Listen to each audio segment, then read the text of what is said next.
All right. Town business, sports, and entertainment here. So we got a special guest. It's kind of late out there in the ATL, so we gonna get him out of here as quick as possible.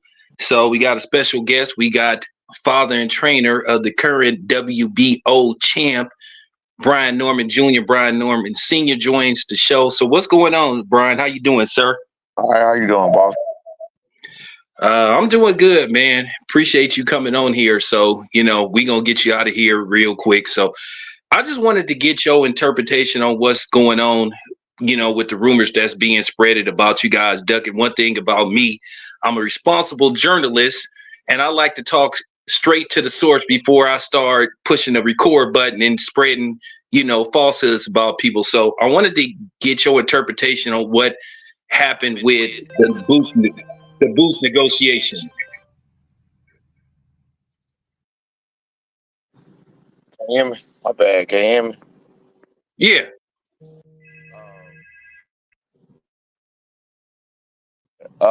So what's going on is, and I appreciate you trying to get to the source and everything else.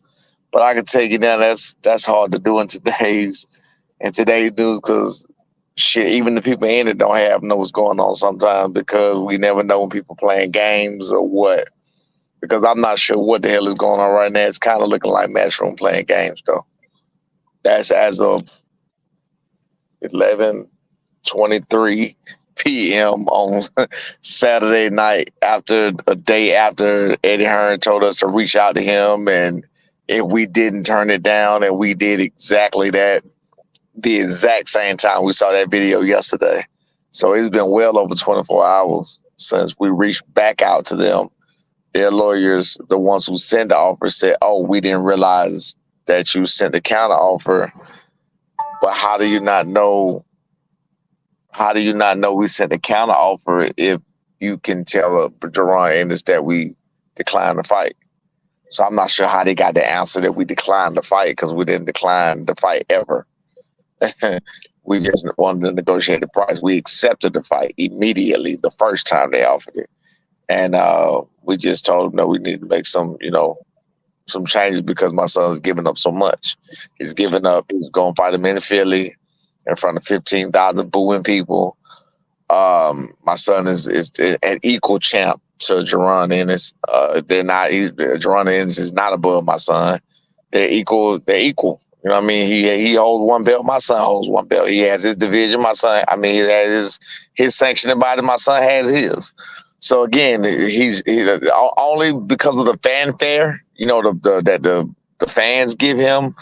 Maybe he got an edge, and that's fine and dandy, and we can give him that for that. But he's gonna pay us to go over there because the money they offered us initially was peanuts. But they came back with a good, decent offer the second time, and we haven't heard anything since. We asked them yesterday to give us their final offer, and there has not been any word since we did it.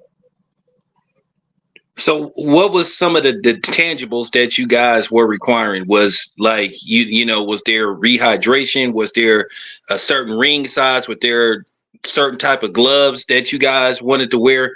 Like, we don't care about all that. No. Yeah, because I wanted to make sure. We're not picking like that. We're not prima donnas. We about that action, man. We coming to fight.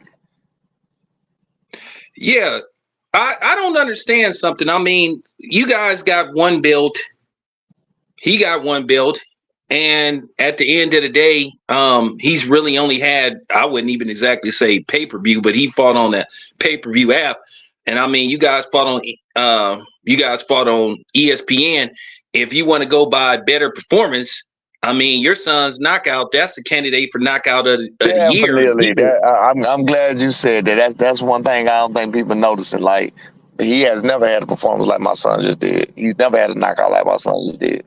But hey, yeah, that was the NyQuil treatment. That was the NyQuil right there. It's about more people. It's about more people. I'm glad you said it. I'm gonna start pointing that out.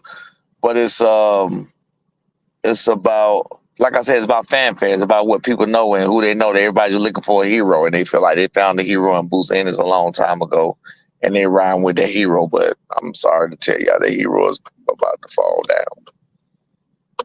So have you guys ever sparred with Boots? And if so, Absolutely. I'm not gonna put too much into sparring. No, I no, just no. That's fine. I can tell you about the sparring. I can tell you about everything. First okay. time my son sparred Boots in his, he was getting ready for shit. I can't remember. It was October 2020. I think he fought December 2020, but we was helping him in his camp. And first time, fresh off the plane, my son was 19 years old. He went in with Boots, and Boots showed us he was a real deal. My son went in, was standing in front of him, and Boots blasted him.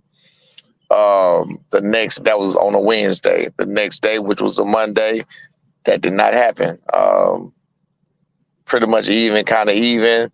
My son gained his respect, and Boots never even attempted to try that way again. And I knew and that told me a lot about Boots. That told me that's what I've been talking about, the resistance. That if you give Boots that resistance, nobody has ever given him any resistance. So do you guys? Any real resistance. He's never faced a 50-50 fighter. He's never faced a 60-40 fighter. Hell, damn near 90-70-30 fighter. He's never faced a fighter that he had any chance in the world of losing to. Yeah, I appreciate that. So let me ask you this. I feel that I feel this fight can go either way. I feel that you guys are evenly matched. Both of you guys. I mean, I'm talking as your son was here. Both of your son has pure dynamite in his hands, and Boots has dynamite in his hands, and I think that's why I think it would be a great fight. So, do you feel like the fight needs to happen sooner than later, or it's gonna end up being Spence Crawford Part 2? No, hell no. I need that fight to happen now. I need it to happen now so my son can get his chance at becoming a two-time unified champion at the age of 23 years old. He's the youngest champion in boxing today. And that would be a huge feat. That would be a huge start to this story that he has from, people downing him, counting him out. They counted him out. This will be the third time. They counted him out twice already. Now he get this fight. They're going to count him out again, and we're going to come through blazing like we always do. Yeah, I was very impressed. Remember, I was at that fight. When your son laid dude out. People are still talking about that fight. But let me ask you this. You guys agreed to go to Philly, but my thing is, and I've been saying this for the longest, you guys are out of Atlanta. And Atlanta is like a melting pot as far as, combat sports go. Why is because there any way? Because they want an advantage. Simple. They want an advantage. I mean, of course, they want an advantage for their fighter, and that's why they got to pay. Like, you want that kind of advantage. You got 15,000 booing people against us. You got referees against us. You got the commission against us. If you was at that fight, you seen them kick me out the ring. If you was at that fight, if you paid attention, they keep me out of the ring at it. And you see how Ray Corona was letting him get away with all them dirty tactics, and then had the nerve to warn my son about holding. Like, it was amazing. So we got to face all of these feats, and we don't mind facing them. You know what I'm saying? Because they just, again, I've been telling you, my son is more tested than Boots. He's more tested. Boots has never faced a fighter like Giovanni Santillon, the one that my son just faced. There's not one fighter that Boots has fought that my son won't demolish. There's not one fighter that Boots fought that I don't think Santillon would have beat. I don't think it would have demolished him, but I think it would have beat every last one of the fighters that Boots just fought. Let me see. What else? Oh, Boots has never been down. Boots has never been cut. He's never. I mean, all of the above. Those are tests. Some people look at those as weaknesses or whatever else, but again, he's never faced anything, to the extent. So my son has been cut head, but he went through all kind of stuff. He went through, people hating him. He went through the announcers talking shit about him. Like, he dealt with a lot of pressure. He went with the pressure of everybody being against him. You saw it if he was in San Diego. You see, even when we won, it was still a ton of boos. Everybody was booing. You know what I mean? So those are tests, man. Those build mental fortitude. Well, yeah, remember, I was there when y'all knocked dude out in San Diego, and after the fight, I went off on the people that was booing. But at the end of the day, me and you both know what was up with that. But let me ask you, let me ask you this. Do you feel if this fight with Boots was to happen, in the near seeable future, do you guys feel like you have to go into Philly and stop them? Do you guys know it's knock them out or nothing? Do you feel you going in there to stop Boots, be the first We're guy to going to stop that. Boots? We're going to that stop Boots. But the thing about it, and what I'm looking forward to, is to see how Boots act. Is to see how he fights, see what he does. He's never faced that kind of pressure. They talk about under the lights, under this, under that. My son's been through that. He has not. He's never been touched like he's going to get touched. He's never been cracked as hard as he's going to get cracked. Like there's a lot of tests that need to be passed by Boots.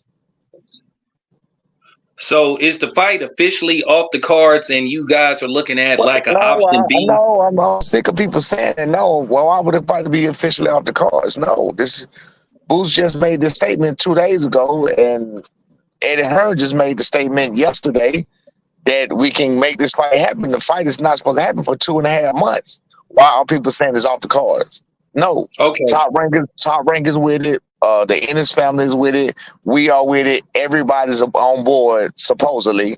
If Eddie Hearn says he's on board, we're just not hearing anything back. So either we about to call a major bluff and blow the water off of Eddie Hearn, or he going. I mean, because his reputation gonna take a real hit if he let this pass. Oh, so really? So you got some telling information about Eddie Hearn? The telling information is you just told me yesterday to reach out, and we're serious about the offer. We reached out immediately when we saw the interview. Everybody been tagging them today. I made a video. I tagged them today, and we told them, "Hey, look, we came back for that final offer. Where is it?" They haven't sent the final offer. Okay. The lawyers had enough. When we reached out the first time, the lawyers had enough sense to respond and say, "Oh, I'm sorry, we didn't realize you made a counter offer." But then when we say, "Okay, well, what's the final offer?" Mum's the word. Like, haven't heard anything since. Wow. Nowhere. There's no other offer. That's the last offer. No, nothing. You know what I mean? With that was the final offer. No, nothing. So we didn't hear anything back. What is your final number? What is your final offer? We didn't hear anything. So are you guys gonna like reach out to Bob Arum or try to see how quick you can resume negotiations? Bob Arum, that's why people keep saying Bob Arum. There's nothing they can do. Matchroom is offering this fight. Matchroom is paying Top Rank for the there's nothing Top Rank can do. There's nobody to reach out to at at Top Rank. All we can do is communicate through these people. The other promotional company is their card, is their money, all they're doing is going to pay Matchroom. I'm sorry, all Matchroom is going to do is pay Top Rank for allowing us to use your fighter on our promotion. That's it. Have nothing to do with it. Oh, okay. Yeah, because I wanted to get some clarity, and I try to explain to people a lot of times how this works. So basically, you would just Matchroom would be the sole promoter, and you would just basically be fighting on his own. Right, that's it. Matchroom is everything is in Boots' favor. That's what I'm telling you. Everything. Bryan, do you have like a timetable you're going to give them to get back at you, and then you guys are just going to be like, we own it all. We finna blast this shit out the water because him saying directly to me, okay, that you didn't know, and the lawyers, if Eddie is saying if you're serious, did you see the interview yesterday? I saw some of it, and that's why I reached out to you because go watch the Eddie interview. He said, "Bryan, if you're serious, call us up." Blah blah blah. We did just that right after the interview, and right after the interview came out. Lawyers say they didn't realize we counter offer. How do you not realize we counter offer, but yet you could tell your client we declined the offer? Where did you get that from? It's on purpose. It's on purpose. I'm really starting to believe it's on purpose. So right now, we about to blow this shit out the water, or we gonna make them stand on what they say. Because we really about everything we're saying. Yeah, that's unfortunate that you guys got to give up so many tangibles basically to make this fight happen. Exactly. I mean, are you guys gonna ask for a rematch clause? I was thinking about that, but if I ask for a rematch clause, that means we will be thinking that we will have a possibility to lose, but there's always a possibility. But we may do that. We may. We haven't even spoken about that. But I mean, that's something that can be thrown in. I don't think that should be a big deal at all. No, I understand. I'm just saying, hey, if you guys win, they got to fight y'all in the ATL. You got to have Absolutely. Yeah. No, I don't think that would be hard to do. I think the money was the main thing initially, so that's what we're looking for, and then we'll work out the details later. Okay, so basically, they needed to add a couple of more zeros to it, basically. Absolutely. Okay, so last question, because I know it's getting late out there. Just in case this fight falls through, what is the next option for Team Norman? Well, we already had a fight before the option even came. We already had a fight set up for November the 8th. And when this fight came about, that's why I'm telling you, there's nobody to talk to at Top Rank. Top Rank offered it to us, told us, hey, y'all can take it if you want it. They don't mind. I mean, it free up a slot for them. And it's money they don't have to spend. So we're like, yeah, we want it. And that's just where we are now. So, I mean, we got a fight set up already. We got an opponent. We got everything. It's just a title defense that we're not really interested in. But, I mean, I understand this. There's just things that you have to do is the way the game go. Call ended. We really want this Boots fight. Okay. Well, that's what I'm talking about. So so November the 8th would be the Keyshawn Davis fight in Norfolk. So that's option number 2. Right. Okay. So this particular opponent, this is like not an ideal fight for you. Do you have to fight November the 8th, or could you just say, you know what, put us on our own card? Like maybe put us in a venue where we can headline. I mean, that's the problem that nobody expected is crunch time for football season, is ESPN. That's the problem. They're trying to just get him in where he fit in to get him another fight for the year over with, because there are no more slots for that this year. And we do want to fight this year. We're definitely gonna fight this year. Okay, so basically if you don't take if you don't get the Boots fight, and then it's basically November 8th, or basically you on the shelf till 2025. Is that what you're saying? Because I wanted to get some clarity. Right. Okay. Hey, well, Bryan, I know it's late out there because it's almost midnight out there, but I wanted to give you the opportunity to tell everybody quickly about your business, because on my channel we love advertising Black-owned businesses. So tell everybody about your business. BNT Towing, man. Atlanta, Georgia. Be in Atlanta, Georgia. Reach out to BNT Towing. It's Bravo Nancy Tango Towing. Service all over Atlanta, Metro Atlanta area. All right. Hey, I want to shout this out, and forget the BNT Towing. I want to shout out my son, official B. Norman, Bryan Norman Jr., the youngest champion, period, the youngest world champion, period, in boxing today. After him is Baron Rodriguez. They talk a lot of shit about Baron Rodriguez. My son gets no credit. My son is younger than Baron Rodriguez. He's the youngest champion in boxing today. So it's up to me to keep pointing it out as much as possible. Hey, keep doing what you're doing, man, because you remind me of my homie, because me and Bill Haney, we both from Oakland, and Bill, that's my guy. So that's my brother. But Bryan, I respect them to the full. I respect Bill to the fullest, man. I love what he did with his son, and I mean that's very motivational for any father-son duo. Hey, well, Bryan, I want to say this. Hopefully, maybe Ryan, when he get off suspension, he'll have the guts to come up to 147, so your son can stretch him. I'm hoping so too. And I promise you, I'll be there. So right, yeah. All right, so Bryan, I'm hoping the same thing. Oh yeah. So Bryan, tell everybody how to get in contact with you. Plug your social media sites and everything. Man, and once again, you're welcome here anytime. I'm not worried about me. Official B. Norman is the only thing that matters. Official B. Norman on all social media platforms, I believe. Bryan Norman Jr., official B. Norman, the WBO welterweight champion of the world. He won it in the ring against the number 1 fighter, Giovanni Santillon. The next fighter up was Terrence Crawford. Terrence Crawford did not want to come back to 147. The belt was not emailed. This was a real title fight. It was already known as a title fight when it was an interim title.